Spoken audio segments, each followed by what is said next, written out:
Download aplikasi Tarbiyah Sunnah di handphone Anda. Tersedia di Google Play dan App Store. Bismillahirrahmanirrahim. Assalamualaikum warahmatullahi wabarakatuh. Alhamdulillahilladzi hadana li hadza wa ma kunna linahtadiya laula an hadana Allah. Wa ashhadu an la ilaha illallah wahdahu la syarika lah iqraran bihi wa tauhidan wa ashhadu anna Muhammadan abduhu wa rasuluh sallallahu alaihi wa ala alihi wa ashabihi wa sallama tasliman mazida wa ba'd. Ikhwati fillah, a'azanallahu wa iyyakum. Baik jamaah Masjid An-Nafi Dago Bandung yang Allah muliakan, kita lanjut pembahasan kitab Fiqih Al-Asmaul Husna. Kemarin di hari Selasa 2 pekan lalu atau beberapa pekan lalu, kita sudah membahas Al-Malik dan Al-Malik. Sekarang kita masuki pembahasan Ar-Razzaq, Ar-Raziq. Makna Ar-Razzaq dan Ar-Raziq adalah Sang Maha Pemberi Rizki. Di dalam Al-Quran, Allah mensifati dirinya dengan Ar-Razzaq dan Ar-Raziq. Seperti surah Az-Zariyat 58 menyatakan, Innallaha huwa Ar-Razzaq Dzul Quwwatil Matin. Sesungguhnya Allah lah Ar-Razzaq yang memiliki kekuatan yang dahsyat. Ar-Raziq diungkapkan di dalam beberapa ayat, di antaranya surah Al-Jumu'ah ayat 11, Wallahu khairur raziqin. Dan Allah lah sebaik-baik pemberi rizki. Dalam Al-Hajj ayat 58 Allah menyatakan wa innallaha lahuwa khairur raziqin. Maknanya sama. Juga dalam Al-Maidah 114 warzuqna wa anta khairur raziqin. Termasuk di dalam hadis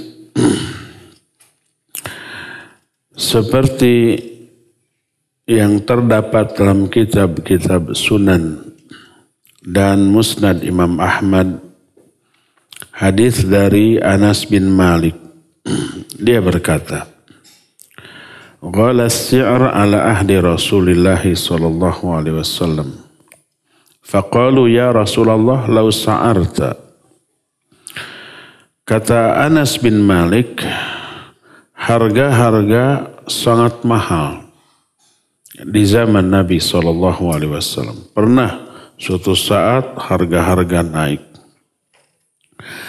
Lalu para sahabat berkata, wahai Rasulullah, seandainya engkau yang menetapkan harga. Jadi tidak diserahkan kepada selera pasar. Tidak kepada kepentingan para pedagang. Sudah Nabi aja yang menetapkan harga. Apa kata Nabi SAW?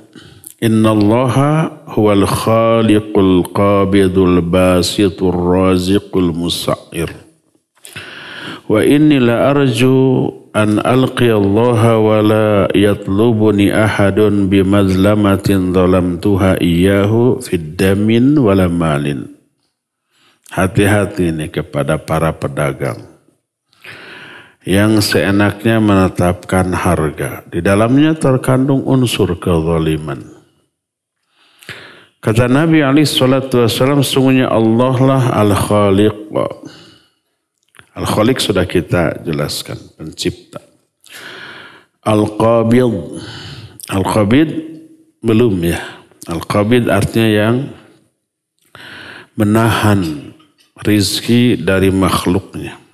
Al-Basit, Al-Basit yang memberikan rizki. Ar-Raziq, Al-Musta'ir. Al-Musta'ir itu yang menetapkan harga. Aku benar-benar berharap aku berjumpa dengan Allah dalam keadaan tak ada seorang pun yang menuntut aku karena kezoliman yang aku lakukan kepadanya, baik dalam hal darah ataupun dalam hal harta. Jadi Nabi SAW tidak mau menetapkan harga yang bersumber dari ijtihad pribadinya, khawatir terkandung kezaliman baik ke si penjual atau konsumen. Makanya beliau tidak mau. Dan dalam hadis ini ada penyebutan sifat Allah Al-Khaliq, Al-Qabid, Al-Basit, Al-Razik dan Al-Musta'ir. Hadis ini sahih diriwayatkan oleh Imam Abu Daud, At-Tirmidzi, Ibnu Majah dan Imam Ahmad dengan sanad yang sahih. Nah, itu ayat dan hadis yang menjelaskan salah satu sifat Allah Ar-Raziq. Apa makna Ar-Raziq? Ar-Raziq artinya al-mutakaffilu bi arzaqil ibad. Al-qaimu ala kulli nafsin bima yuqimuha min qutiha. Mana Ar-Raziq adalah zat yang menjamin rizki semua hamba, yang memberikan makanan kepada setiap jiwa agar setiap orang itu mampu menegakkan tulang punggungnya, mampu beraktivitas, mampu melakukan kewajiban. Tidaklah Allah mewajibkan ibadah kepada makhluk kecuali seluruh perangkat yang dibutuhkan oleh makhluk untuk melakukan ibadah itu Allah kasih. Untuk bisa ibadah secara maksimal butuh rizki. Agar sehat, agar kuat, agar maksimal, Allah jamin rizki untuk melakukan ibadah tersebut. Allah berfirman dalam surah Hud ayat ke-6, wa ma min dabbatin fil ard illa 'ala Allahi rizquha. Tidak ada satupun makhluk yang melata di muka bumi kecuali tanggungan Allah lah rizkinya. Juga Al-Ankabut 60, wa ka'ayyin min dabbatin la tahmilu rizqaha Allahu yarzuquha wa iyyakum. Betapa banyaknya binatang melata yang tidak mampu memikul rizkinya sendiri. Allah yang memberi rizki kepada mereka dan kepada kalian. Juga dalam surah Al-Baqarah 212 Allah menyatakan wallahu yarzuqu man yasha' bighairi hisab. Allah memberi rizki kepada siapa saja yang dikehendakinya tanpa hisab. Maksudnya tanpa hisab itu tanpa hitung-hitungan di dunia. Kalau di akhirat mah ada hisab atas rizki yang Allah berikan kepada hamba. Dalam Al-Isra ayat 30 Allah menyatakan inna rabbaka yabsutu rizqa liman yasha wa yaqdir. Sungguhnya Allah memberikan rizki kepada siapa saja yang Allah kehendaki dan menetapkan kadar dari rizki tersebut. Itu beberapa ayat yang menjelaskan Allah lah yang menjamin rizki setiap makhluk. Oleh karena itu, maka Allah disebut dengan sebutan Ar-Raziq. Allah telah mengingatkan hamba-hambanya di banyak ayat bahwa Dialah Allah satu-satunya yang beri rizki kepada mereka dan menjamin rizki mereka. Nah, peringatan Allah kepada makhluk, kepada manusia dalam Al-Quran tentang rizki, itu ada dua jenis konteks atau dua jenis penjelasan yang berkaitan dengan rizki. Konteks yang pertama adalah dalam rangka tafdil. Tafdil itu memberikan karunia. Rizki itu karunia loh. Dan imtinan, pemberian. Rizki yang Allah berikan, karunia dari Allah, pemberian dari Allah Azza wa Jalla, itu konteks yang pertama. Konteks yang kedua, rizki itu Allah berikan dalam rangka agar kalian mentaati Allah Azza wa Jalla. Beribadah kepada Allah.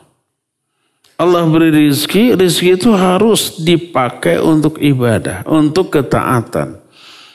Untuk infak, untuk sedekah, untuk melakukan berbagai macam ibadah yang Allah perintahkan.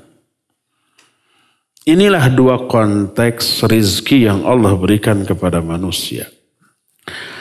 Contoh yang pertama bahwa rizki itu karunia, pemberian adalah Surah An-Nahl ayat 72 Allah menyatakan wallahu ja'ala lakum min anfusikum azwaja wa ja'ala lakum min azwajikum banina wa hafadah wa razaqakum minat thayyibat afa bil batili yu'minun wa bi ni'matillahi hum yakfurun.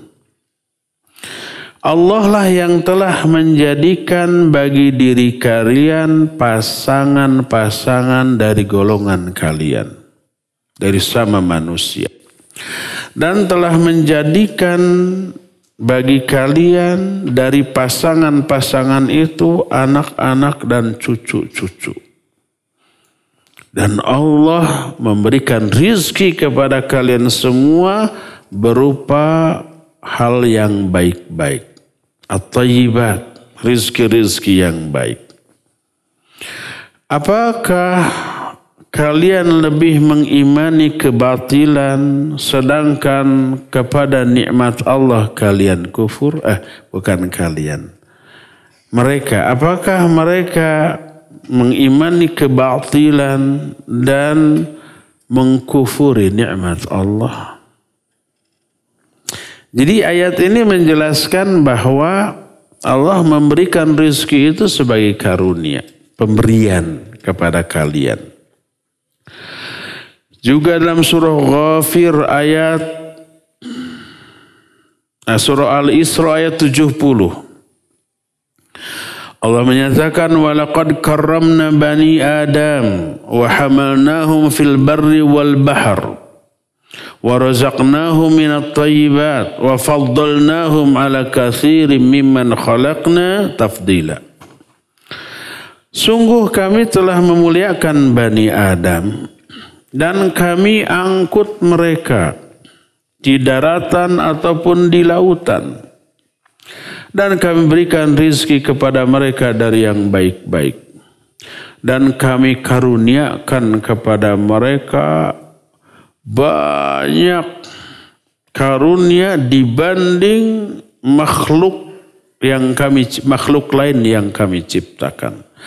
Karunia yang Allah berikan kepada manusia jauh lebih banyak dibanding yang Allah berikan kepada selain manusia. Ini menjelaskan bahwa rizki itu pemberian dan karunia dari Allah Azza wa Jalla. Surah Ghafir ayat 64 menyatakan Allahu alladzi ja'ala lakumul arda qarara was samaa binaa wa sawwarakum fa ahsana suwarakum wa razaqakum minat thayyibat. Dzalikumullahu rabbukum fatabarakallahu rabbul alamin. Allah lah yang telah menjadikan bagi kalian bumi terhampar dan menjadikan langit tertata dan telah membentuk kalian lalu memperbagus bentuk kalian. Lalu Allah memberikan rizki kepada kalian dari yang baik-baik. Itulah Allah, Rabb kalian, Maha Barokah Allah Rabbul Alamin. Ini contoh ayat-ayat yang menerangkan rizki sebagai karunia, sebagai pemberian. Dan banyak ayat-ayat lain yang senada dengan itu. Adapun contoh yang kedua, Al-Quran banyak menjelaskan, mengingatkan hamba-hambanya bahwa rizki itu sebagai bekal untuk mentaati Allah. Selain karunia, rizki itu bekal untuk ibadah, untuk mentaati Allah Azza wa Jalla, untuk meraih apa-apa yang ada di sisi Allah dan menghindarkan murka dan azab Allah. Itu fungsi harta. Fungsi seluruh pemberian Allah itu begitu. Allah ingatkan, ya, harta ini karunia. Harta ini pemberian. Harta ini menyenangkan. Tapi ingat, kelak akan dihisab. Agar hisabnya mudah dan menguntungkan, harta ini harus dipakai sebagai alat meraih ketaatan, mengaplikasikan ibadah dan perintah Allah Azza wa Jalla. Dan ayat-ayat yang menjelaskan ini banyak. Di antaranya, pertama, surah Al-Baqarah 21-22. Allah berfirman, ya ayyuhan nasu ubudu rabbakumul ladzi khalaqakum walladzina min qablikum la'allakum tattaqun alladzi ja'ala lakumul arda firasha was samaa'a binaa'a wa anzala minas samaa'i maa'a fa akhraja bihi minas thamarati rizqan lakum fala taj'alu lillahi andada wa antum ta'lamun. Hei manusia, beribadahlah kalian kepada Rabb kalian yang telah menciptakan kalian dan orang-orang sebelum kalian agar kalian bertakwa. Dialah yang telah menjadikan bumi ini terhampar dan langit tertata. Dan Allah menurunkan dari langit air hujan. Dari air itu Allah keluarkan buah-buahan sebagai rizki bagi kalian. Ingat, sebagai rizki bagi kalian tulus fala, ada huruf fa, litaqib maknanya. Karena itulah maka jangan sekali-kali kamu menjadikan tandingan bagi Allah padahal kalian tahu. Kalian tahu yang memberi rizki itu Allah, jangan syirik. Jangan duakan Allah dalam hal ibadah. Artinya tauhidkan Allah dengan rizki yang Allah turunkan kepada kalian tersebut. Ini ayat pertama.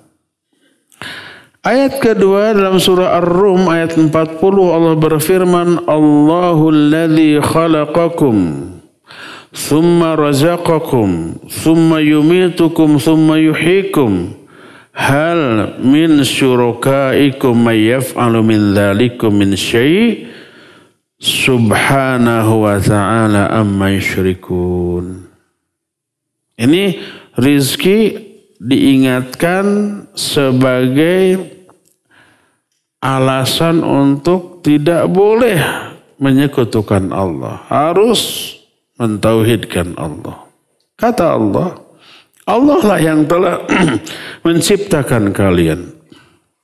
Kemudian Allah berikan rizki kepada kalian.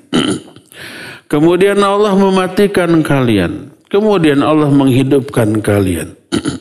Jadi yang memberi rizki, yang menciptakan, menghidupkan, mematikan, itu semuanya Allah.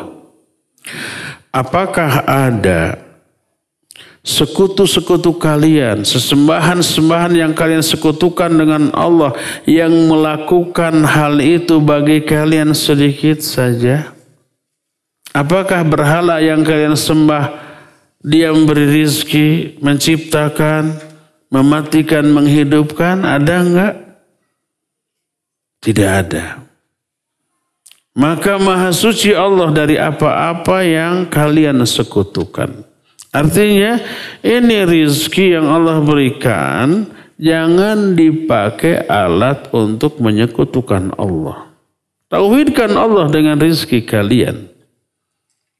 Ini ayat yang kedua. Ketiga, surah Fatir ayat 3 Allah menyatakan, Ya ayuhan nasu dzkuru ni'matallahi alaikum.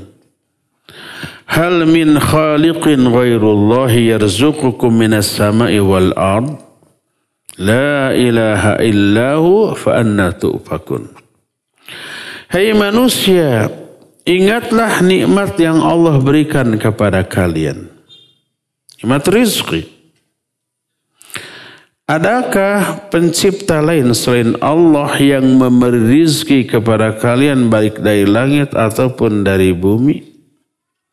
Tidak ada sesembahan selain Dia, maka bagaimana kalian bisa dipalingkan dari ibadah kepada Allah? Jadi kalau Allah telah memberikan rizki dari langit, dari bumi, asalkan Dia dalam hal ibadah. Jangan sampai berpaling dari ibadah kepada Allah Azza wa Jalla. Juga lihat Al-Baqarah 254, satu ayat sebelum ayat kursi. Allah berfirman, menjelaskan tentang apa yang harus kita lakukan dengan rizki yang Allah berikan kepada kita. Sebelum kiamat datang, sebelum kematian mendatangi kita, Allah menyatakan, Ya ayyuhalladzina amanu, anfiqu mimma razaqnakum min qabli an ya'tiya yawmun la bay'un fihi wala khullah wala syafa'ah wal kafiruna humul zalimun. Hai orang-orang yang beriman, infakkan oleh kalian sebagian harta yang kami rizkikan kepada kalian sebelum datang satu hari. Di hari itu tidak ada jual beli, tidak ada persahabatan, tidak ada syafaat. Hari kiamat maksud, sebelum datang kiamat atau sebelum datang kematian kepada kalian, rizki yang Allah berikan itu infakkan agar tidak menjadi beban hisab di akhirat. Ini mengisyaratkan salah satu fungsi atau kewajiban yang kita harus lakukan dengan harta kita, infakkan, sedekahkan. Salah satu bentuk ketaatan dengan rizki kepada Allah Azza wa Jalla. Lihat lagi surah Al-Baqarah 172. Ya ayyuhalladzina amanu kulu min thayyibati ma razaqnakum washkuru lillah in kuntum iyyahu ta'budun. Hei orang-orang yang beriman, makanlah dari yang baik-baik dari apa yang kami rizkikan kepada kalian. Dan bersyukurlah kalian kalau kalian hanya beribadah kepada Allah.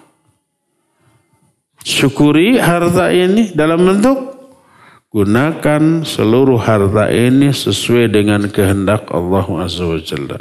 Itu cara mensyukuri harta.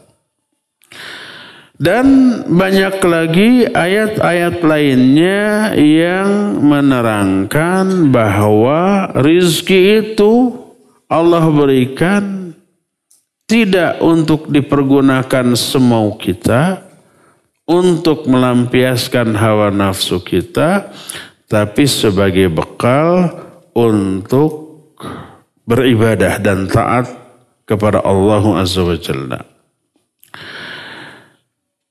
Ayat-ayat yang senada dengan itu sangat banyak. Intinya, pertama Allah memberi rizki kepada semua makhluk. Yang kedua, selain rizki ini sebagai karunia, sebagai pemberian, juga harus dijadikan sebagai alat mentaati dan beribadah kepada Allah Azza wa Jalla. Ada berapa macamkah rizki? Secara umum rizki ada 2 jenis. Jenis yang pertama, ini jenis yang paling diburu oleh manusia. Yang paling dicari oleh manusia. Sering dijadikan tujuan hidup yang pokok. Apakah itu? Pertama, rizki secara umum. Maksud rizki secara umum, rizki ini diberikan kepada seluruh makhluk. Manusia, jin, binatang, tumbuh-tumbuhan. Dan tidak pandang bulu baik dia salah ataupun soleh. Mukmin atau kafir. Ahli tauhid atau orang-orang musyrik. Ahli taat ataupun ahli maksiat. Dari awal sampai akhir, termasuk para binatang, Allah berikan rizki yang umum ini. Apakah rizki yang umum ini? Yaitu rizki sebagai kebutuhan raga kita, badan kita, jasmani kita. Sandang, pangan, papan, kendaraan. Makanan, minuman, pakaian, rumah atau tempat tinggal, dan kendaraan yang kita butuhkan untuk kenyamanan, kebutuhan raga kita. Ini rizki secara umum. Dan Allah berikan kepada seluruh makhluk. Allah berfirman dalam surah Hud ayat yang ke-6, wa ma min dabbatin fil ard illa 'ala Allahi rizquha. Tak ada satupun binatang yang melata, makhluk yang melata di muka bumi kecuali Allah yang menanggung rizkinya. Dan rizki yang seperti ini baik berupa harta, anak-anak, jabatan, pakaian, perumahan, kendaraan, dan yang sejenisnya, tidak bermakna wujud dari ridho dan cinta Allah kepada pihak yang diberi. Allah memberikan dunia kepada orang yang Allah cintai dan kepada yang Allah benci. Semuanya. Kenapa? Karena harta untuk badan, untuk jasmani kita, itu nggak ada arti, nggak ada nilai dalam pandangan Allah Azza wa Jalla. Kadang Nabi SAW mengumpamakan harta ini dengan bangkai binatang. Kadang dengan kotoran manusia. Kadang dikatakan seandainya dunia ini ada nilai di sisi Allah, walaupun senilai sehelai sayap seekor nyamuk, itu pun nilainya super kecil ya. Seandainya dunia sebanding dengan harga sehelai sayap seekor nyamuk, niscaya orang kafir tidak akan diberikan air walaupun seteguk. Tapi karena dunia ini nggak ada nilai dalam pandangan Allah, kotor, hina, diumpamakan kotoran manusia, diumpamakan bangkai binatang, nggak ada nilai. Maka Allah beri walaupun kepada orang kafir, kepada orang musyrik, kepada orang durhaka, kepada orang yang menentang ajaran Allah, Allah tetap beri. Harta bukanlah cermin dari kemuliaan, dari keridhaan dan cinta kasih Allah, tidak. Makanya banyak orang kaya tapi kafir. Banyak orang kafir kekayaannya melimpah, kekuasaannya luar biasa. Rata-rata orang terkaya dunia atau Indonesia kan orang kafir. Allah beri. Allah berfirman dalam beberapa ayat. Di antaranya Al-Quran surah Saba 35-37. menyatakan wa qalu nahnu aktsaru amwalan wa aulada wa ma nahnu bimu'azzabin. Qul inna rabbi yabsutur rizqa liman yasha'u wa yaqdir walakinna aktsaran nasi la ya'lamun. Wa ma amwalukum wa la auladukum billati yuqarribukum indana zulfa illa man amana wa amila sholiha faulaika lahum jazaa'ud dhi'fi bima amilu wa hum fil ghurufati aminun. Berkatalah orang-orang kafir, kami lebih banyak hartanya dan anak-anaknya dibanding kalian, dibanding orang-orang mukmin. Dari zaman baheula orang terkaya dunia itu orang kafir. Hanya tercatat 2 orang yang pernah memiliki kekayaan yang dahsyat di kalangan orang mukmin. Yamlikud dunya mu'minan wa kafiran. Ini perkataan Syekhul Islam Ibn Taimiyah rahimahullah. Dunia ini pernah dikuasai oleh 2 orang mukmin dan 2 orang kafir. Fa'ammal mu'minan, adapun 2 orang mukmin yang pernah menguasai dunia ini, Fasulaiman wa Dzulqarnain. Pertama Sulaiman, Nabi Sulaiman kekayaannya luar biasa dan kekuasaan. Kedua Dzulqarnain yang Allah jelaskan dalam surah Al-Kahfi ayat-ayat terakhir itu. Yas'alunaka an dzil qarnain. Itu menguasai bagian yang sangat luas dari dunia ini pada masanya. Sampai beliaulah yang membuat benteng apa? Ya'juj dan Ma'juj. Dikurung oleh benteng tersebut sehingga sampai sekarang nggak bisa keluar. Nggak bisa menerobos. Tapi nanti di akhir zaman mereka bisa keluar. 2 orang mukmin, ya. Tapi dua-duanya menunaikan hak dari kekuasaan dan hartanya. Selain itu rata-rata orang kafir. Makanya mereka mengatakan kami lebih banyak harta dan anak-anak dibanding kalian. Wa ma nahnu bimu'azzabin, dan kami tidak akan diazab. Katakan olehmu, sesungguhnya Rabbku memberikan rizki kepada siapa aja yang dikehendakinya dan menetapkan kadar dari pemberian rizkinya itu. Tapi kebanyakan manusia tidak tahu. Tidaklah harta kalian, juga anak-anak kalian bisa mendekatkan diri kalian dengan sedekat-dekatnya kepada kami. Bukan harta dan anak-anak yang menyebabkan seorang dekat dengan Allah. Akan tapi man amana wa amila sholiha, yang bisa mendekatkan diri kepada kami adalah orang beriman dan beramal soleh. Iman amal soleh.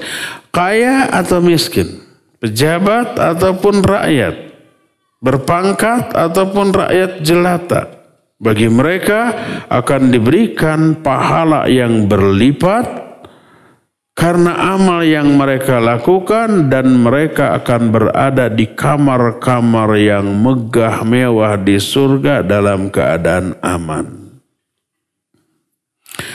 Kebanyakan manusia menganggap kehormatan, kemuliaan itu disebabkan karena harta dan jabatan.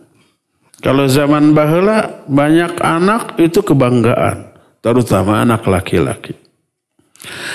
Allah berfirman dalam surah Al-Mu'minun 55 dan 56, ayahsabuna annama numidduhum bihi min malin wa banin nusari'u lahum fil khairat bal la yash'urun. Apakah mereka menyangka bahwa kami memberikan kepada mereka harta-harta dan anak-anak, berarti kami berlomba segera memberikan kebaikan kepada mereka dengan harta dan anak-anak itu? Tidak, bahkan mereka tidak sadar. Harta, anak-anak dan jabatan bukan tanda Allah mau memberikan kebaikan kepada orang itu, tidak.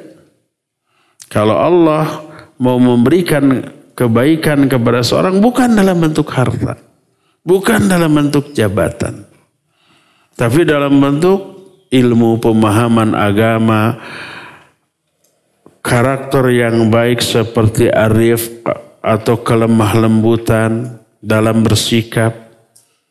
Rasulullah SAW bersabda, "May yuridillahu bihi khairan yufaqihu fiddin."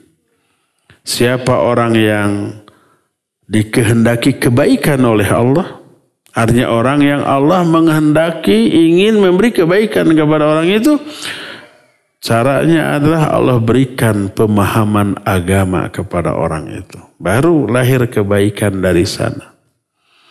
Idza aradallahu bi ahli baitin khaira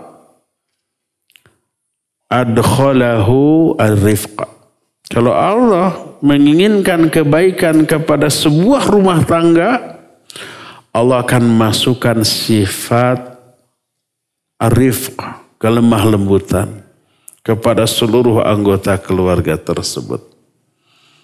Nah, jadi bukti bahwa Allah akan berikan kebaikan kepada seseorang tidak dalam bentuk harta, tidak dalam bentuk pangkat, jabatan, kekuasaan, tidak.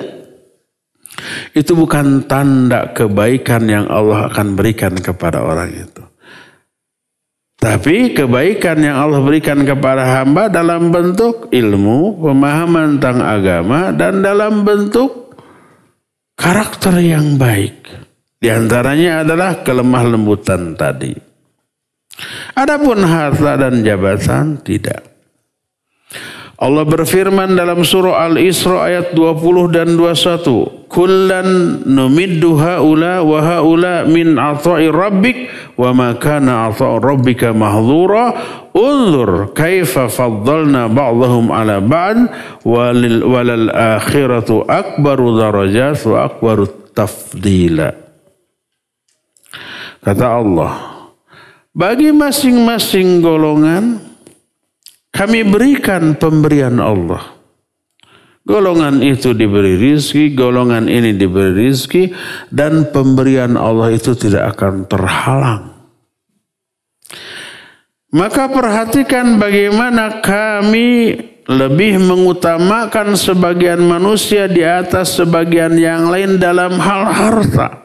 Ada yang diberi harta kaya raya, ada yang sedang, ada yang pas-pasan, ada yang kurang. Allah yang membagi semua itu. Dan pembagian Allah, pemberian Allah itu nggak akan mungkin terhalang, pasti akan terwujud. Tapi apa kata Allah? Akhirat lebih besar derajatnya dan lebih tinggi keutamaannya. Jadi kemuliaan yang Allah berikan tidak diukur oleh harta, jabatan, pangkat, popularitas, kekuasaan, dan yang sejenisnya, tidak. Tapi dilihat dari agama serta aplikasi dari agama. Ilmunya dan aplikasi pengamalan. Inna akramakum indallahi atqakum. Sungguhnya orang yang paling mulia di antara kalian di sisi Allah adalah orang yang paling takwa di antara kalian. Maka berkata para ulama ketika menerangkan ayat-ayat tadi, walaisa kasratul ata fid dunya dalilan ala karamatil amdi indallah. Kama anna qillatahu laisa dalilan ala hawanihi indahu. Banyaknya harta yang Allah berikan di dunia kepada seorang tidak menjadi dalil mulianya orang itu di hadapan Allah. Tidak. Kemuliaan tidak diukur oleh harta. Sebaliknya, sedikitnya harta yang Allah berikan kepada seseorang tidak menjadi dalil hinanya orang itu di hadapan Allah. Walaupun manusia mengukur kemuliaan dan kehinaan dengan harta. Sebagaimana Allah jelaskan dalam surah Al-Fajr ayat 15 sampai ayat 17. Ini ukuran kemuliaan dan kehinaan menurut orang. Kata Allah, "Fa'ammal insan idza mabtalahu rabbuhu fa'akramahu wa na'amahu fayaqulu rabbi akraman. Wa amma idza mabtalahu faqadara alaihi rizqahu fayaqulu rabbi ahanan." Kalla. Kata Allah, adapun manusia, apabila mereka itu diuji oleh Allah dalam bentuk kesenangan, harta, kenikmatan, kesenangan dunia, kebahagiaan dunia, mereka berkata, Allah telah memuliakan aku. Jadi dia anggap hartanya, jabatan, kekuasaan, popularitas, pangkatnya dianggap sebagai wujud kemuliaan Allah yang diberikan kepada dirinya. Itu orang mengukur kemuliaan dengan hal-hal yang sifatnya duniawi, dengan materi. Adapun apabila orang itu diuji dengan kemiskinan, faqadara alai rizqahu, Allah batasi rizkinya bagi dia, seret gitu, susah, maka orang itu berkata, Allah telah menghinakan aku. Kalau diuji dengan kemiskinan, dianggap aku sedang dihinakan oleh Allah. Apa kata Allah? Kalla. Tidak, sekali-kali tidak. Makna kalla ay laysa kullu man na'amtuhu fid dunya fahuwa karimun alayya wala kullu man qaddartu alaihi rizqahu fahuwa mahanun ladayya.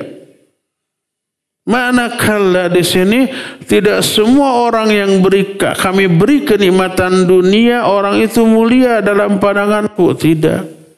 Sebagaimana tidak semua orang yang kami batasi rizkinya berarti dia hina dalam pandanganku. Tidak. Hanyalah innamal ghina wal faqr was sa'a wal dhayq ibtila'u minallah wa imtihanun liyu'lama syakiru minal kafir was sabir minal jazi'. Hanyalah kekayaan, kefakiran, keluasan rizki atau kesempitan rizki itu ujian dari Allah. Itu adalah godaan untuk diketahui siapa yang bersyukur dan siapa yang kufur, siapa yang sabar dan siapa yang berkeluh kesah. Jadi rizki dalam bentuk yang pertama, dalam jenis yang pertama itu rizki untuk badan berupa harta, kekayaan, makanan, minuman atau sandang, pangan, papan dan kendaraan, itu bukan wujud kemuliaan. Allah berikan kepada orang kafir dengan kadar dan jumlah yang jauh lebih banyak dibanding yang Allah berikan kepada orang-orang mukmin. Maka jangan tergiur dengan rizki yang pertama tadi. Jenis rizki yang kedua, ini rizki yang khusus. Yang Allah hanya berikan kepada orang yang Allah cintai. Kepada orang yang Allah ridhoi. Kepada manusia-manusia spesial, istimewa karena keistimewaannya. Apakah rizki yang kedua? Yaitu rizki untuk jiwa. Rizki untuk hati. Rizki untuk rohani kita. Sebagaimana badan butuh nutrisi, butuh konsumsi, butuh vitamin, dan butuh dibersihkan tuh dari semua yang bisa merusak kesehatan. Harus dihindarkan dari racun-racun. Harus dihindarkan dari penyakit, bakteri, kuman, virus gitu agar sehat. Jiwa pun begitu. Jiwa pun butuh nutrisi, butuh konsumsi, butuh vitamin. Apa konsumsi atau nutrisi bagi jiwa dan hati kita? Pertama itulah ilmu, iman, rizki yang halal yang bisa menopang dia untuk melaksanakan semua perintah Allah dan larangan-larangannya. Butuh hidayah, butuh taufik, butuh bimbingan dari Allah Azza wa Jalla. Butuh doa dari para malaikat, dari para nabi, dari orang-orang soleh yang ada di sekitarnya. Itu konsumsi bagi jiwa kita. Agar jiwa kita ini sehat. Hidup dan juga sehat. Dan hidupnya hati hanya dengan konsumsi nutrisi ilahi. Berupa wahyu. Makanya tidak heran kalau Al-Quran disebut dengan syifa, artinya obat bagi jiwa. Dan kadang-kadang disebut ruh. Wa nunazzilu minal Qur'ani ma huwa syifa. Kami turunkan Al-Quran ini sebagai obat. Obat bagi jiwa yang sakit. Terjangkiti penyakit syirik, kufur, bid'ah, maksiat, dan yang sejenisnya. Itu penyakit yang bisa menggerogoti jiwa, membuat jiwa sakit, bahkan bisa mati. Kalau jiwa sudah mati, terkubur dia di dalam raganya. Maka raganya menjadi kuburan bagi hatinya sebelum raganya kelak dikuburkan ketika matinya. Maka Allah Azza wa Jalla berfirman, ya ayyuhalladzina amanu stajibu lillahi wa lirasulihi idza da'akum lima yuhyikum. Hai orang-orang yang beriman, penuhi panggilan Allah dan Rasulnya ketika Allah dan Rasulnya memanggil kalian kepada apa-apa yang menghidupkan kalian. Maksudnya menghidupkan hati. Memanggil kepada Quran Sunnah, memanggil kepada kebaikan, mengajak kepada ibadah dan ketaatan. Itu yang bisa membuat hati menjadi hidup. Tak heran apabila Quran disebut dengan ruh. Quran itu kan punya sebutan banyak, disebut az-zikr, disebut dengan sebutan furqan, disebut dengan sebutan syifa, termasuk Al-Quran disebut ruh. Sebagaimana firman Allah, wa kadzalika auhayna ilaika ruhan min amrina. Demikianlah kami telah wahyukan kepada engkau hai Muhammad ruh dari perintah kami. Kami wahyukan ruh, maksudnya kami wahyukan Al-Quran yang disebut dengan ruh. Kenapa? Karena salah satu fungsi Al-Quran sama seperti fungsi ruh. Menghidupkan hati yang sudah mati. Hati orang musyrik, orang kafir yang mati, begitu menerima Quran, hidup lagi dia. Dengan hidup yang sehat. Para sahabat dulu kafir, musyrik. Abu Bakar, Umar, Uthman dan para sahabat lain tadinya musyrik, menyembah berhala, mati hatinya. Begitu masuk Islam, menerima Al-Quran, terserap Al-Quran dalam jiwanya, ibarat ruh yang masuk ke dalam jasad yang sudah mati, kemudian hidup lagilah ruh tersebut.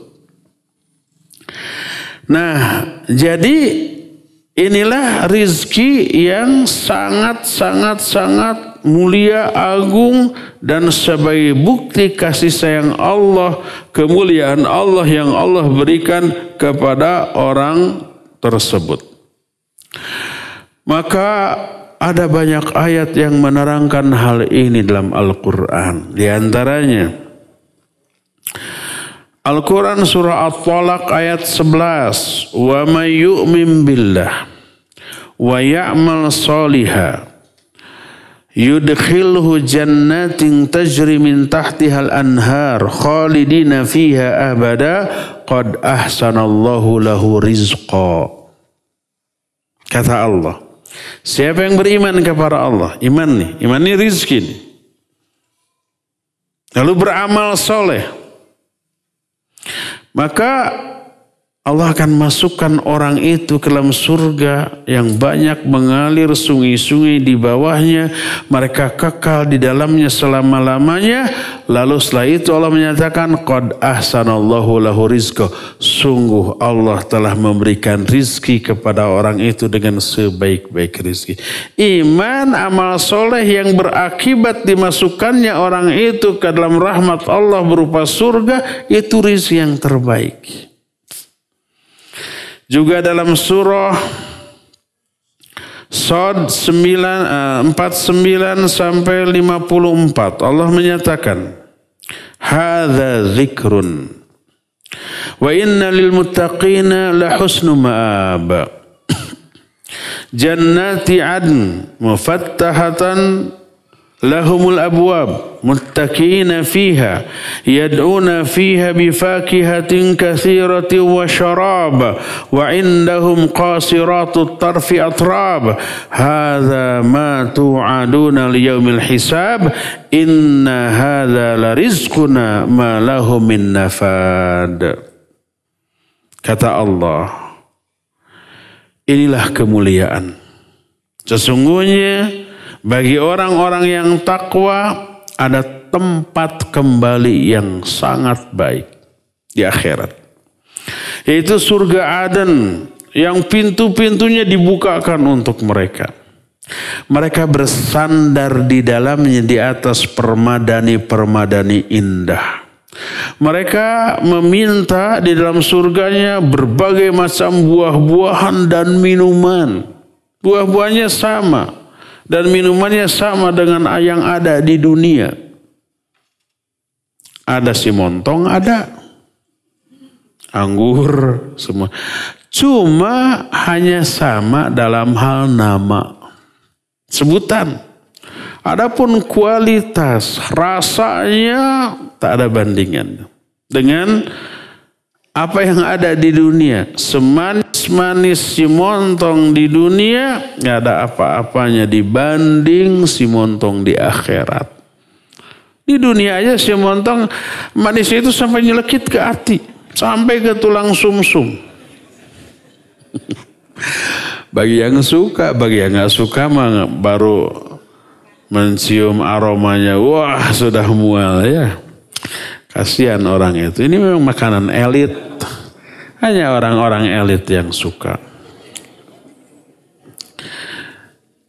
Mereka minta buah-buahan yang banyak dan minuman.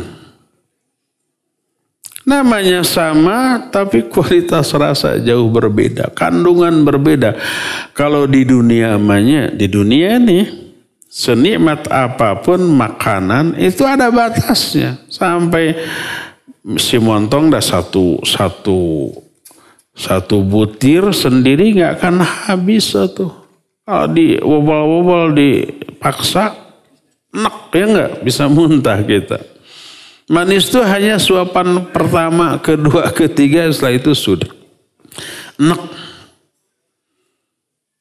Di surga nggak ada enak, nggak ada kenyang, nggak ada puas. Karena apa? Karena makan dan minum di dunia karena kebutuhan. Kadang-kadang gak enak juga dimakan karena butuh. Banyak di dunia yang gak enak sambil nyengir tapi karena butuh dimakan. Seperti sayur-sayur mentah, paria, pare. Bukan pare padi, paria, pahit kan? Tapi karena ini bagus untuk tubuh, nyengir-nyengir juga dimakan. Obat, gak suka, tapi karena bagus untuk tubuh dimakan. Jamu, seperti itu. Nah, karena butuh, ada nikmatnya ada. Tapi di akhirat Kita makan dan minum bukan karena butuh makan minum. Bukan kalau nggak makan bakal lapar, bakal haus, bakal lemah, bakal mati. Di surga nggak ada lagi itu. Tapi hanya untuk menikmati enak dan lezatnya rasa makanan. Makanya nggak ada enaknya. Allah menyatakan, yad'una fiha bifakihatin katsirah wasyarab. Mereka meminta buah-buahan yang banyak dan minuman. Dan ada pelayan-pelayan di surga itu yang melayani. Terus wa indahum qasiratut tarfi atrab. Di sisi mereka ada bidadari-bidadari yang pandangan matanya terbatas, atrab dan seusia, sebaya. Maksud pandangan mata yang terbatas itu hanya ke suaminya di surga. Hanya ke ahli surga yang menjadi suami, enggak ngelirik laki-laki lain. Khusus ke suaminya. Kalau suaminya mah tidak hanya ke dia, kan ada banyak bidadarinya. Gitu. Nah, kata Allah Azza wa Jalla, hadza ma tu'aduna liyaumil hisab. Inilah yang telah dijanjikan kepada kalian pada hari hisab. Inna hadza la rizquna. Sesungguhnya inilah rizki kita. Ma lahu min nafad, dan rizki tersebut tak ada habis-habisnya. Rizki di surga. Rizki karena ketakwaan. Di dunia rizkinya berupa ketakwaan. Lalu di akhirat diberi rizki yang jauh lebih dahsyat daripada apa yang didapati di dunia. Surga Aden, buah-buahan, minuman-minuman. Ada bidadari surga yang sebaya. Lalu kata Allah, inilah rizki bagi kalian. Ma lahu min nafad. Tidak akan pernah habis, tidak pernah musnah, tidak akan pernah berakhir. Oleh karena itulah maka Allah Azza wa Jalla mengingatkan jangan sampai kita menyibukkan diri mengejar rizki dunia, rizki bagi badan, dan mengabaikan rizki akhirat, rizki bagi ruhani kita, batin kita, hati kita. Karena rizki bagi badan kita di dunia pasti habis. Kalau toh tidak habis, ada batas untuk dinikmati. Sering saya jelaskan, makan, lapar, disajikan makanan terlezat, terenak dengan chef juara 1 di dunia. Nikmat, tapi hanya piring pertama. Masih ingin menambah piring kedua, masih agak nikmat, tapi sudah menurun dibanding suapan pertama. Piring ketiga, aduh, sudah sabuknya dibuka, ya, lubangnya sudah dikendorin gitu ya, posisi duduknya yang tadinya sila sekarang jadi sila tutug gitu, untuk memberi space di perutnya. Nah, sampai piring keempat sudah nggak nikmat lagi. Dipaksa piring kelima, muntah. Ada batas. Berapa menit nikmatnya makan, nikmatnya minum, nikmatnya tidur istirahat. Tidur enak, nikmat kalau sedang ngantuk capek, iya. Sejam 2 jam pertama. Coba seharian tidur. Daliur tuh.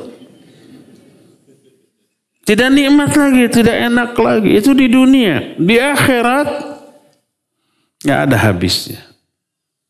Allah menyatakan dalam surah An-Nahl 96, ma indakum yanfad wa ma indallahi baq.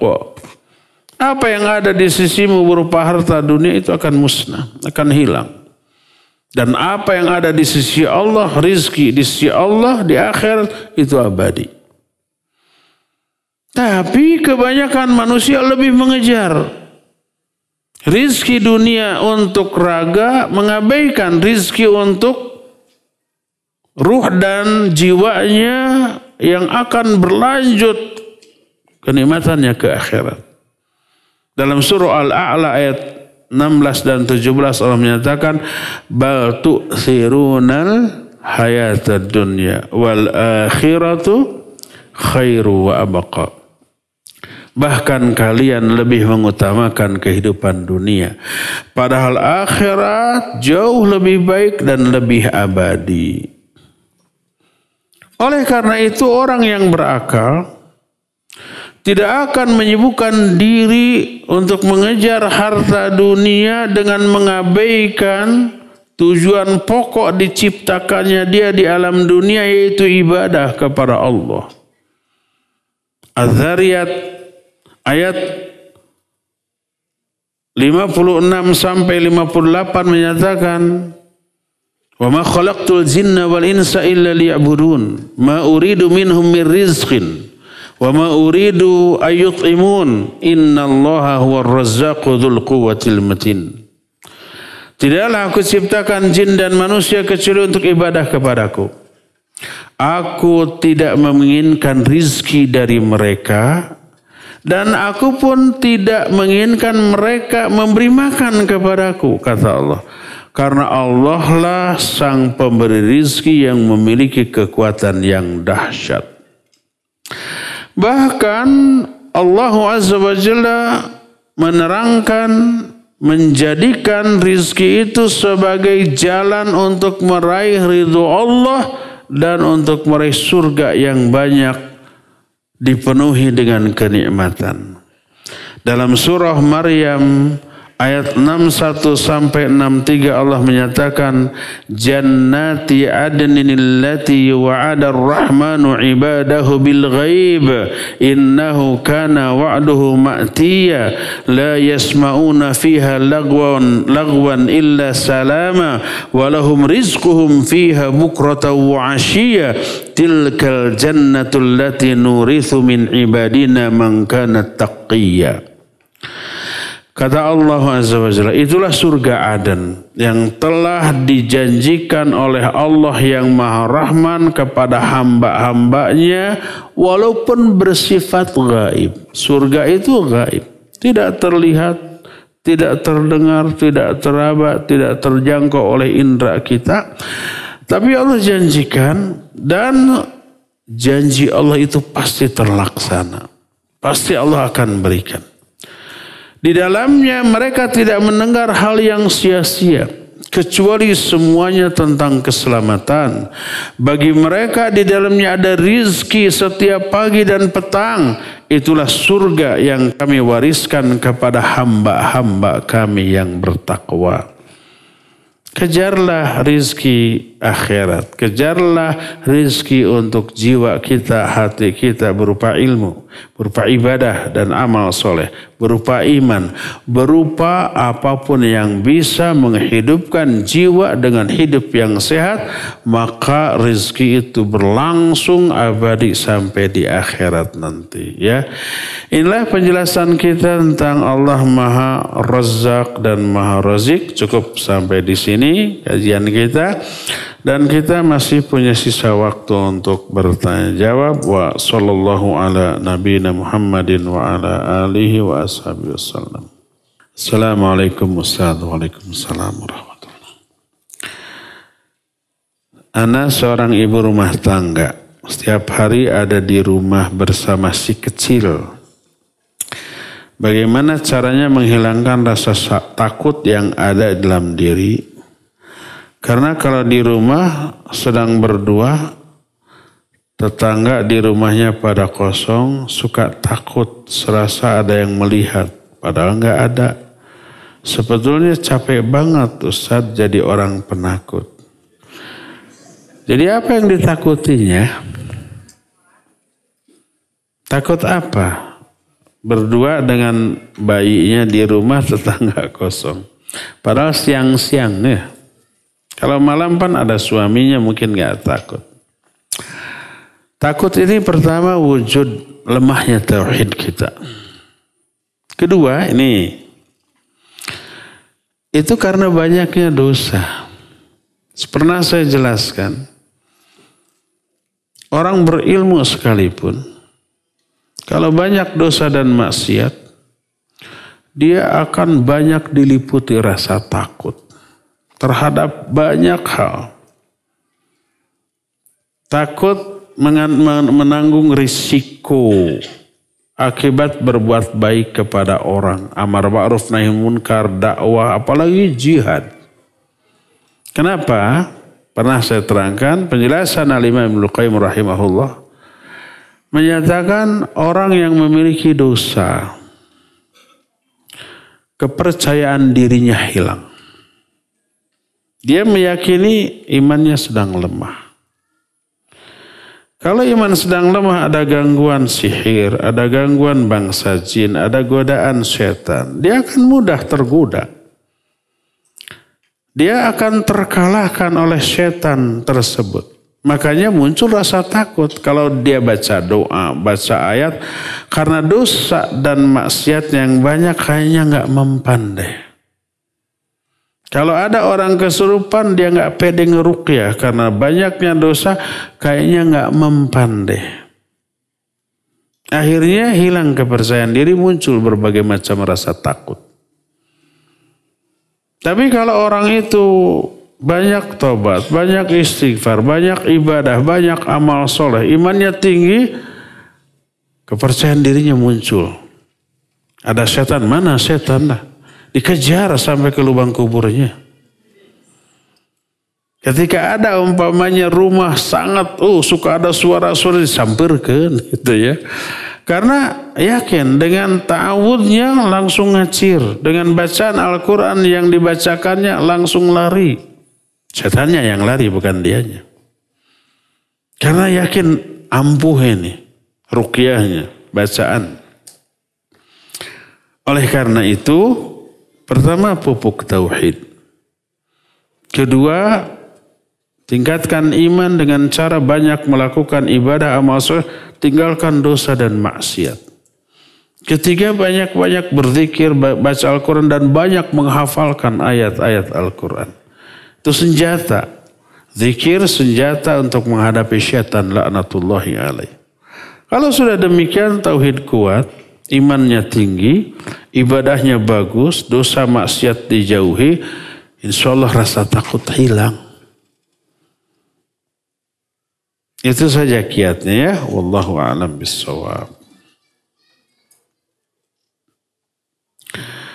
Ana sudah 2 tahun keluar dari pekerjaan di perusahaan leasing. Ana sudah menjalankan berbagai usaha.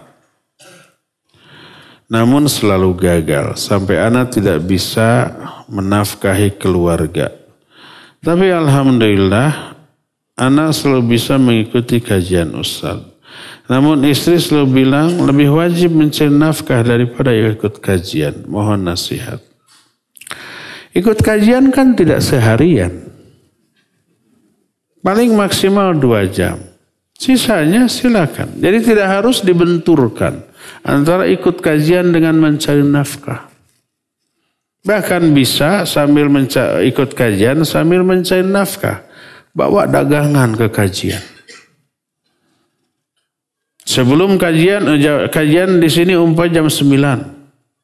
Teori nama. Kan praktek nama 9:30-nya. Datang jam 8. Buka lapak. Silakan. Pas Ustaz datang dan mulai kajian, tutup. Beres kajian, silakan buka lagi. Dijamin laku. Apalagi banyak emak-emak. Terutama coba dagang bakso. Laku tuh. Dijamin gitu ya. Ilmu dapat, harta dapat.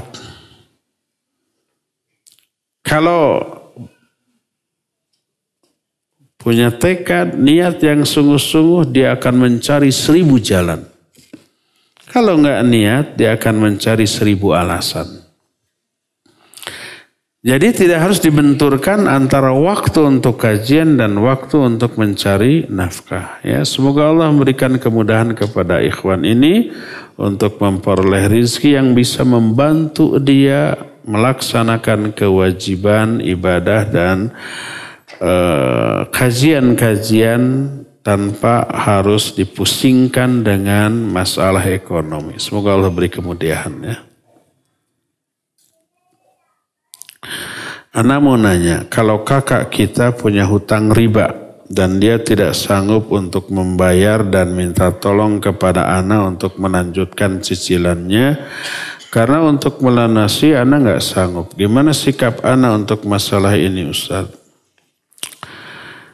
Ya, kalau kakak tersebut tobat dari dosa riba, ingin segera lepas, tahu, ngerti bahwa sekarang itu, bahwa itu riba itu sama dengan menantang perang kepada Allah dan Rasul. Dosanya bertingkat-tingkat. Dan tingkatan riba yang paling kecil dosanya adalah sebanding dengan apabila seseorang berzinah dengan ibunya. Dosa terbesar berzinah itu begitu. Kalau orang berzinah dengan orang yang gak dikenal, dosanya besar. Tapi dengan orang tetangga jauh lebih besar dengan yang tidak dikenal. Dengan tetangga dekat lebih besar lagi dosanya. Dengan kerabat, dengan keponakan, dengan paman, dengan bibi, apalagi dengan adik, dengan kakak lebih besar lagi. Dan zina dengan dosa terbesar apabila seorang berzinah dengan ibunya.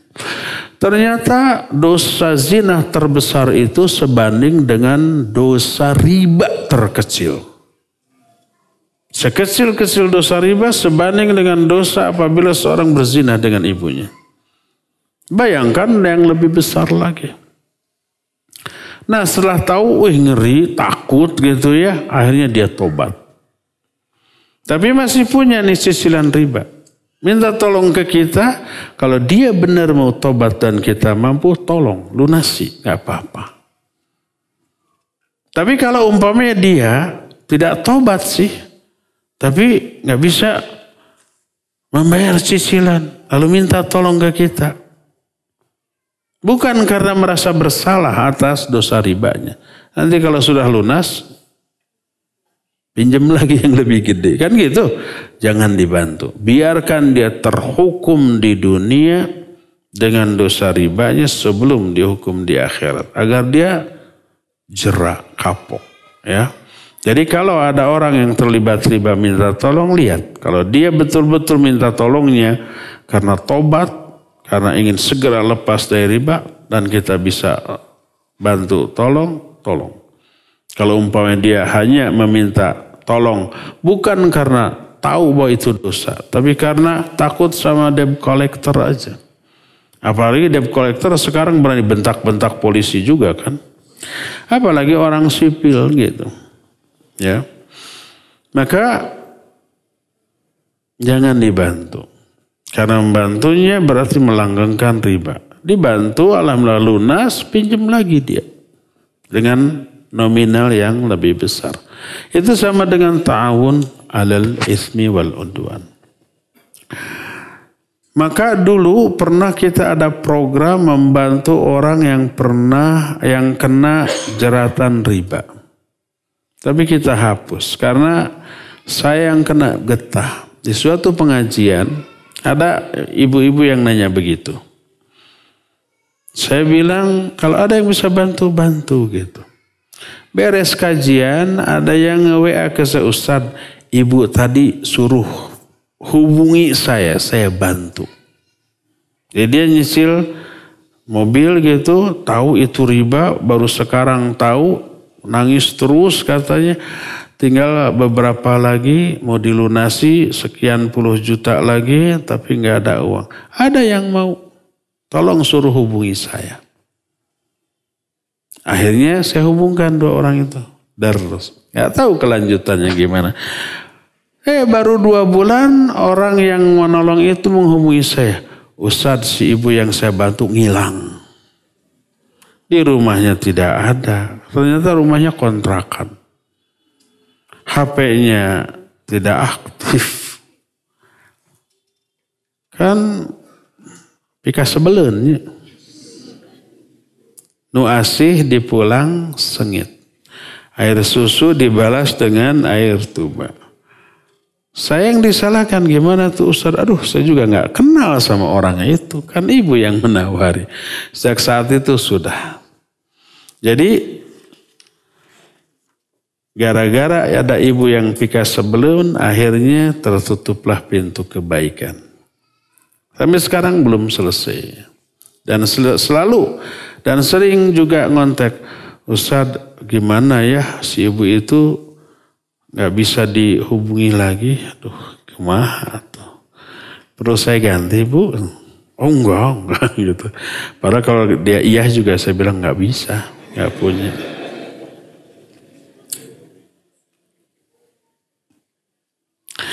Bagaimana hukum menghadiri walimahan yang ada musik sedangkan menghadirinya salah satu hak yang harus dipenuhi oleh setiap muslim?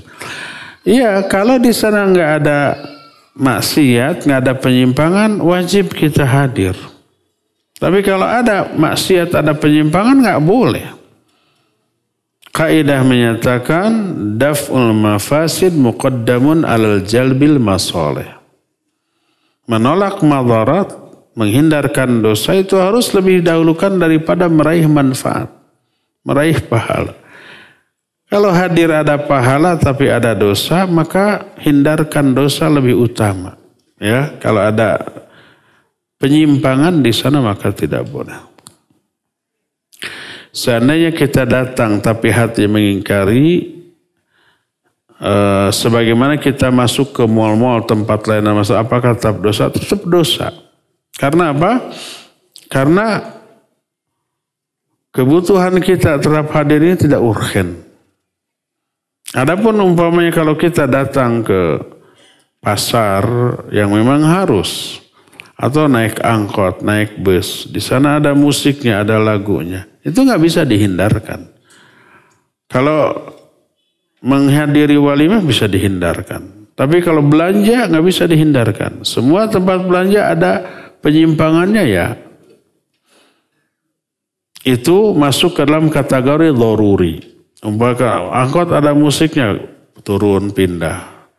Ada lagi musik, turun lagi pindah. Nggak sampai-sampai kita ya.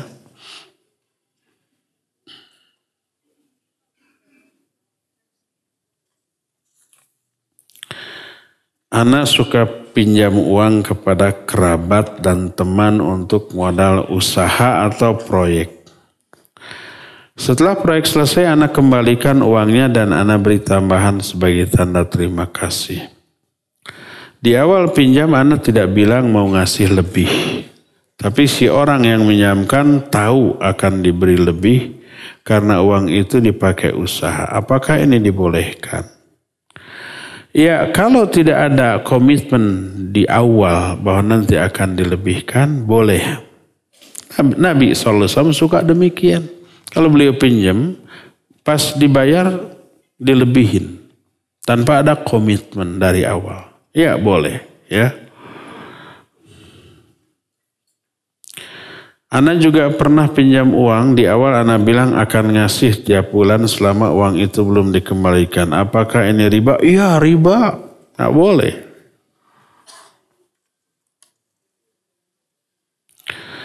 Apakah saya berdosa dan termasuk memutuskan silaturahmi jika saya menjauh dan menghindar dari kakak ipar yang perangainya kasar keras? Terkadang ucapannya nyelekit. Suka marah-marah. Bahkan terakhir saya berkunjung ke mertua, beliau tidak menyapa, malah diam di dapur tidak berkumpul. Saya pernah melakukan kesalahan, tidak menjenguk anaknya yang sakit. Itu pun karena kami ada uzur dan sudah disampaikan baik-baik. Dan suami sudah kirim masakan saya untuknya. Namun tetap orangnya marah. Ini sehalaman ya, rorea masana, bla bla bla bla bla bla. Terakhir, apakah salah Ustadz jika saya diam karena takut perangainya jika bertemu? Suami juga menyarankan diam aja karena sudah tahu sifat kakak. Namun saya khawatir termasuk golongan yang diancam ampunan ditangguhkan oleh Allah, padahal ana tidak berniat memboikot, hanya takut sifatnya saja. Ya, antara tidak bermuamalah dengan memusuhi dua hal yang berbeda. Yang tidak boleh memusuhi. Tidak menyapa, baud gitu ya. Tapi kalau berupaya untuk tidak komunikasi, tidak bertemu karena madarat yang muncul di saat komunikasi dan bertemu, nggak apa-apa. Betul, hindarkan. Jadi kalau ada orang yang perangainya kayak begitu, setiap ketemu pasti buruk efeknya. Mungkin dia menggibahi orang lain, kalau kita nggak dengar, dia marah. Kalau kita larang, dia menuduh sok suci. Kan ada yang begitu ya. Maka udah hindarkan pertemuan dengannya tanpa memusuhinya. Seperti itu. Jadi ya harus dihindarkan daripada madarat. Daripada kita sakit hati lama-lama kitanya nggak kuat akhirnya menyerang balik. Akhirnya kita pun marah pasea atau ya. Ya nggak apa-apa hindarkan orang seperti itu baik dia kawan, sahabat, termasuk kerabat ya.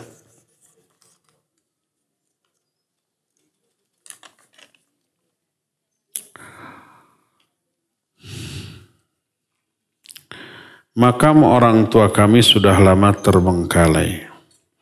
Bagaimana memperlakukan makam sesuai syariat? Apakah diperolehkan tanami rumput dan dipasang batu dan diberi nama sebagai identitas?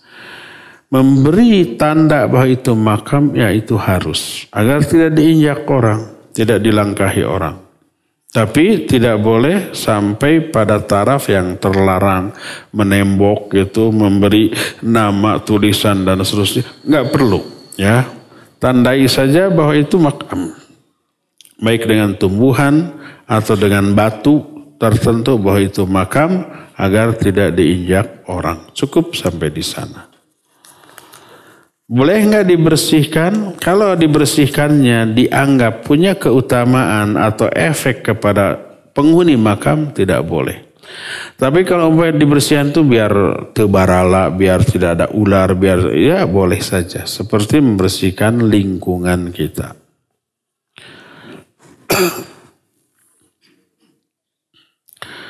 Suami ana sering berselingkuh. Sudah berulang kali. Dan suami ana mengakuinya dan bersumpah dengan Al-Quran tidak akan mengulangi lagi. Ana sudah menyuruh suami nikah lagi aja. Solehah ya. Daripada pacaran malah nambah dosa, tapi sang suami menolak. Bodoh suaminya ya. Dan terakhir kali suami ana ketahuan selingkuh lagi. Bolehkah ana mengusir suami dari rumah ibu ana dan bolehkah ana minta cerai? Harus didefinisikan apa yang dimaksud dengan selingkuh. Apakah hanya pacaran, komunikasi, bertemu, atau waliyadzubillah sampai pada taraf perzinahan. Kalau sampai pada taraf perzinahan dan tidak bisa diperbaiki, lebih utama menuntut cerai. Jadi kalau suami melanggar perintah Allah, melanggar larangan Allah atau meninggalkan perintah Allah yang wajib, seperti dia tidak sholat, tidak saum, tidak zakat padahal sudah wajib, tidak haji padahal sudah wajib, sudah diingatkan, maka lebih utama meminta cerai. Atau melanggar yang haram. Dia mabuk, dia judi, dia berzina, dia mencuri, dan seterusnya. Sudah diingatkan, kekeh. Penyakit itu. Maka boleh itu menjadi uzur syar'i untuk meminta cerai daripada awet tapi rajit. Daripada celaka di dunia, celaka di akhirat. Ya. Apalagi tinggal di rumah ibu anak. Boleh nggak diusir? Minta cerai dulu, setelah itu usir.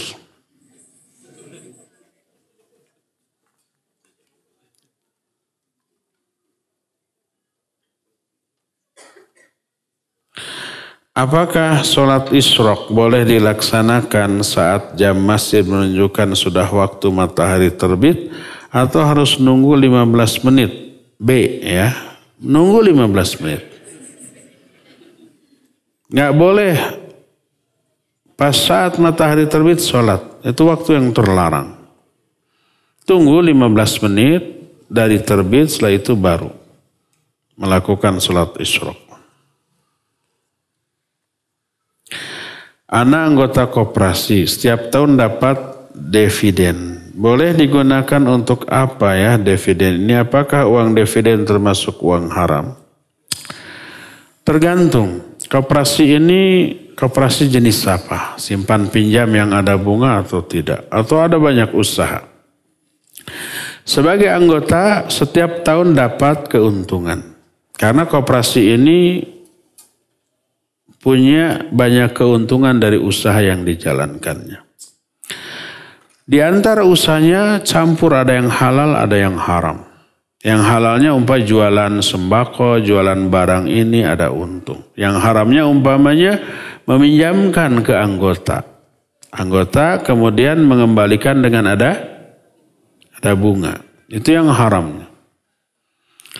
Nah, ketika kita sebagai anggota dapat keuntungan setiap tahun, minta rincian ke bendahara.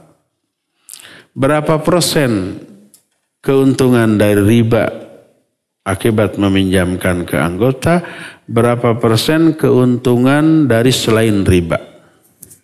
Karena ada rinciannya pasti itu. Di antara keuntungan yang didapat oleh koperasi ini dari hasil jual begini, dari bunga pinjaman begini. Ternyata dari bunga pinjaman 20%.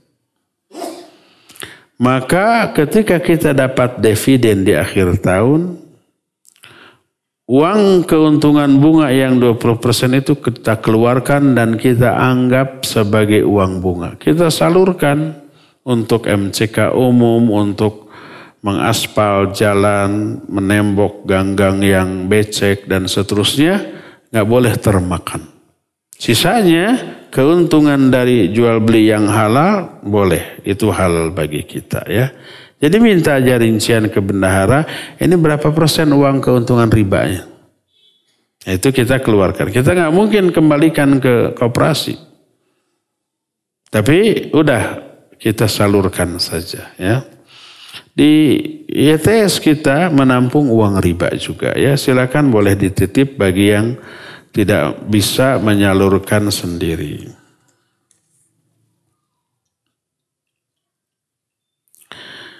Bagaimana dengan mereka yang tidak maksimal dalam mencari rezeki? Contoh sedang mencari pekerjaan atau nunggu pekerjaan datang tapi rajin ke kajian. Mohon nasihat ya Ustadz agar kami pemimpin rumah tangga semangat mencari rezeki.